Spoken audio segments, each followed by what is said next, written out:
ఫస్ట్గా మన వైసీపీ నాయకులు శ్రీనివాసరెడ్డి గారు సిద్ధంగా ఉన్నారు. శ్రీనివాసరెడ్డి గారిని తీసుకుందాం.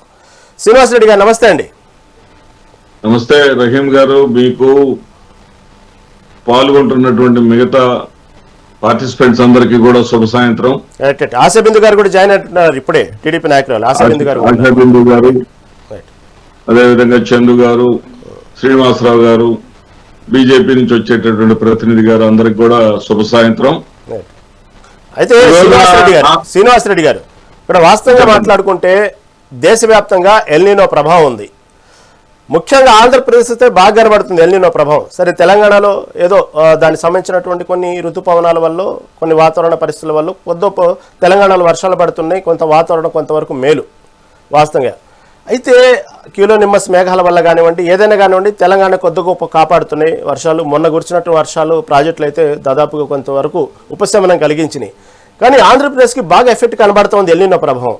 దీని గురించి ఇప్పటికే అధికారంలో ప్రభుత్వంలో కూడా సంబంధిస్తున్నటువంటి యంత్రాంగం ఏ విధంగా చేయాలి, ఇంకా భవిష్యత్తులో భయంకరంగా ఉండబోతుంది అనే అంశాన్ని కూడా ఇప్పటికే ప్రభుత్వం మెల్లిగా ప్రజల్లో ఒక రకమైనటువంటి మోరల్గా ఫిక్స్ అవుతారని కొంచెం ఇంజెక్ట్ చేస్తూ ఉంది. నీటి వాడక విషయంలో జాగ్రత్త పడని అంటా ఉంది. ప్రాజెక్టులో నిల్వ ఉన్న నీళ్లు కూడా తగ్గిపోతున్నాయి. ఈ విధంగా ప్రభుత్వం ఎప్పటికెప్పటికీ ఎల్నినో ప్రభావం గురించి ప్రజలకు వివరిస్తూ జాగ్రత్తలు చెప్తా ఉంటే, దీని గురించి ప్రభుత్వానికి సలహాలు ఇవ్వకుండా ఎల్నినో ఎలా ఎదుర్కొందాం, భవిష్యత్తు ప్రణాళికలు ఏం చేసుకుందాం, ఈ విధంగా ప్రతిపక్ష పార్టీగా దానికి సంబంధించి సలహాలు ఇవ్వకుండా ఎంతసేపటికి వాస్తవంగా అసలు డిఎస్సి గురించి ఎటువంటి చాలా క్లియర్ కట్గా అవసరమైతే డిఎస్సి గురించి చర్చిద్దాం రండి అంటూ లోకేష్ పదే పదే చెప్తున్నప్పటికీ చర్చకి రాకపోగా ఎందుకు ఇదే డిఎస్సి మీద సమయం అంతా వృధా చేస్తున్నారు? విలువైనటువంటి సమయాన్ని కూడా వాడాల్సిన పోయి ఈ విధంగా ఈ ట్రాక్ మీద ఎందుకు పడ్డారు? ఎందుకు దీని గురించి? లోకేష్ గారు చర్చకు రమ్మని ఎక్కడికి పిలిచారండి? నేను 200 మీటర్ల దూరంలో ఉన్నా, 300 మీటర్ల దూరంలో ఉన్నా, చర్చకు రండి అని చెప్పడం కాదు చర్చకు రావడం అంటే. ఆయన 4 సార్లు చర్చకు నేను పిలిచాను, 4 సార్లు పిలిచాను, మీరు రాలేదు అంటున్నారు. 40 సార్లు ఇచ్చాం మేము నోటీసు, వాయిదా తీర్మానం 40 సార్లు ఇచ్చాం మండలిలో. ఎందుకు అసెంబ్లీలో ఎల్నినో గురించి మాకు తెలీదా? ఎల్నినో ప్రభావం గురించి మేము అప్రమత్తం చేసిన తర్వాత కదా మీరు పెదవిప్పింది. అసెంబ్లీలో ప్రతిపక్షం లేదు కాబట్టి శ్రీనివాసరెడ్డి గారు కొంచెం మీరు ఆగండి, రహీం గారు ఆగండి. ఎల్నినో ప్రభావం గురించి మా బొత్స సత్యనారాయణ గారు మాట్లాడేదాకా కూడా నోరెత్తనటువంటి వీళ్ళు అసెంబ్లీలో ముందు డిఎస్సి గురించి మాట్లాడారు. ఎందుకంటే అక్కడ ప్రతిపక్షం లేదు కాబట్టి, సమాధానం చెప్పేవాళ్ళు లేరు కాబట్టి, వాళ్లే మాట్లాడుకోవచ్చు కాబట్టి.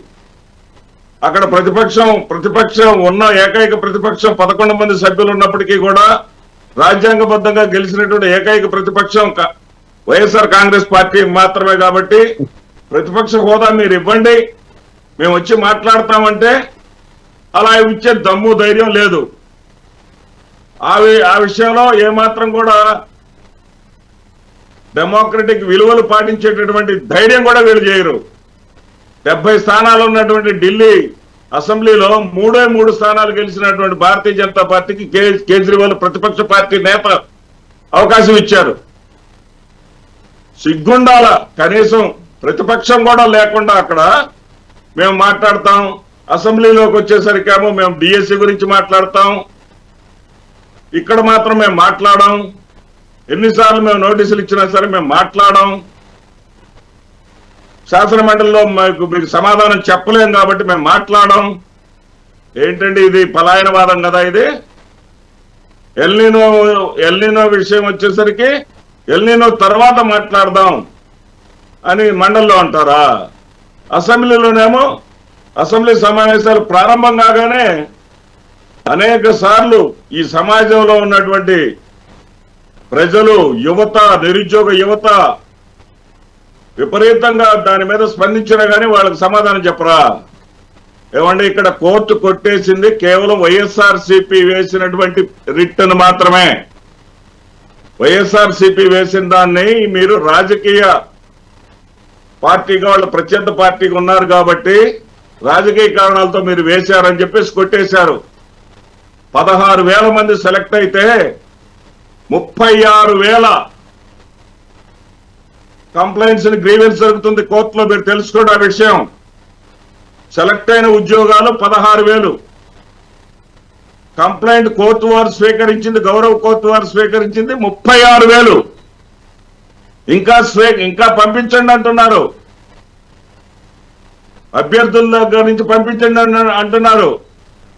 ఈ ప్రభుత్వానికి సంబంధించిన వాళ్ళు ఏదైతే ఆ సెలెక్ట్ అయినటువంటి అభ్యర్థుల్ని రేపు రాబోయే రోజుల్లో 29 ఎన్నికల్లో వాళ్ళ చేత ఓట్లు కూడా వేయించుకోవచ్చు అని వాళ్ళని బెదిరించి కొండారెడ్డి బురుజ్ దగ్గర నుంచి విజయవాడ వరకు వాళ్ళకి ఏదో డబ్బులు ఇచ్చి తీసుకొచ్చి తరలించుకొచ్చి చెప్పిస్తా ఉన్నారే. ఇక్కడికి తీసుకొచ్చి ఒక్క అభ్యర్థి అయినా సరే, ఒక్క అభ్యర్థి అయినా సరే నేను నిజాయితీగా సెలెక్ట్ అయ్యాను, సిబిఐ దర్యాప్తుకు సిద్ధం అని చెప్పానండి. ఎందుకు చెప్పరండి? ఎందుకు చెప్పలేరు? అసలు శ్రీనివాసరెడ్డి గారు మాట్లాడండి, దయచేసి మాట్లాడండి. ఈ సబ్జెక్ట్ ప్రజల్లోకి వెళ్ళాలి. డిఎస్సి ఎగ్జామ్ అనేది ఇస్తానండి, అవకాశం ఇస్తాను.